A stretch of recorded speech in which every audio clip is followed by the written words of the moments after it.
So this issue we decided to do a profile of Kamathipura only because we thought it is the right time to tell the story of a place that has been there.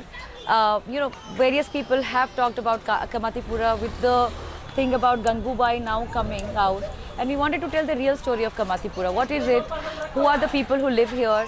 What do they go through? And also their lives. I don't think people understand the lives of sex workers in that sense and how they live, and what is their positioning in life in terms of whether they dream, they hope, whether they want to what they wanted basically, and any hopes if they have, and how they got here in the first place, and how they have been stuck here for years and years with no hope.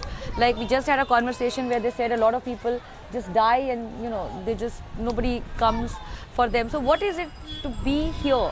This is Alishan building. It's one of the oldest buildings in Kamathipura that are still surviving. It's across the road from Musa building, and there's a woman here who knew Gangubai actually, and she says that she was not violent and she was just a social worker who had rooms everywhere, and of course she was a sex worker, but she also did a lot of reformation kind of a thing for this area. So this building still actually it's a very old one, and there are still rooms where the sex work goes on, but they say that they are not interested in redevelopment, because redevelopment will actually take this building, and there is an unspoken rule in Kamathipura where the sex workers have been told that they will not be able to do sex work once they get the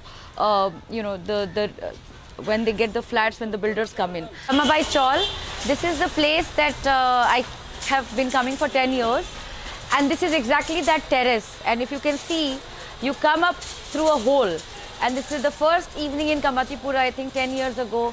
It was Zeenath's birthday, and we climbed the staircase, and I didn't know Zeenath at that point in time. We had come with Gauri Sawant. We first met Gauri Sawant in Malwani Agar, and she brought us here. We were doing a story on eunuch adoptions, and then obviously Gauri Sawant went on to become a star and everything. But it was Zeenath that we originally wanted for that video, and then we came here, and it was Zeenath's birthday. They had a DJ. And Zeenath was wearing this black sari with a silver border with the huge earrings, and they had asked me to stay for the party, but I don't know why I never stayed.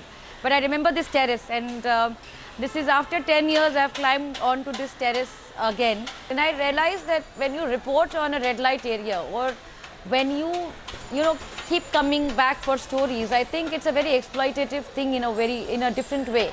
So the best way was to become friends with them and then sort of talk about their lives, and I would share about my life. I mean, if you ask them, they know everything about my life, and I brought my friends over here.